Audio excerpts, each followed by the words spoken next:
La première biennale d'art contemporain de Kiev se tient dans un ancien entrepôt militaire transformé en musée pour l'occasion. Intitulée Le meilleur des temps, le pire des temps, renaissance et apocalypse de l'art contemporain, cette biennale ukrainienne a fait appel à une centaine d'artistes dont l'activiste chinois Ai Weiwei. Quelques 250 œuvres sont présentées, dont une quarantaine de nouveautés.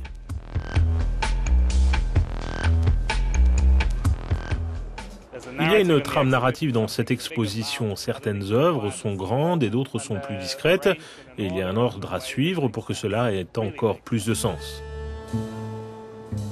Vyacheslav Akounov a imaginé un Walk of Fame différent de celui d'Hollywood.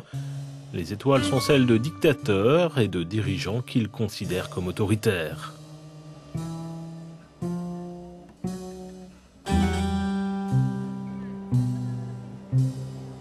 Né au Kirghizstan, Akounov habite à Tachkent, en Ouzbékistan. Tout au long de sa carrière, l'artiste a souvent imaginé des œuvres critiques à l'égard de l'idéologie soviétique et du pouvoir autoritaire en général. Nous savons que les grands acteurs sont vite oubliés. Après leur mort, les nouvelles générations les oublient. Ces personnes-là, elles, on ne les oublie pas, comme les Macédoniens, les Mongols, ceux qui ont versé beaucoup de sang. On se souvient d'eux parce qu'ils ont beaucoup tué. Ceux qui ont fait le bien sont plus vite oubliés. C'est l'idée de ce Walk of Fame.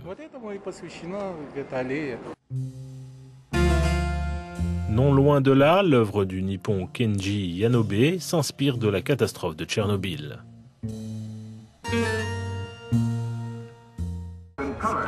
Après avoir voyagé à Tchernobyl, j'ai commencé à créer des terrains de jeu pour enfants. Évidemment, ce n'est pas un parc d'amusement, c'est plutôt un abri.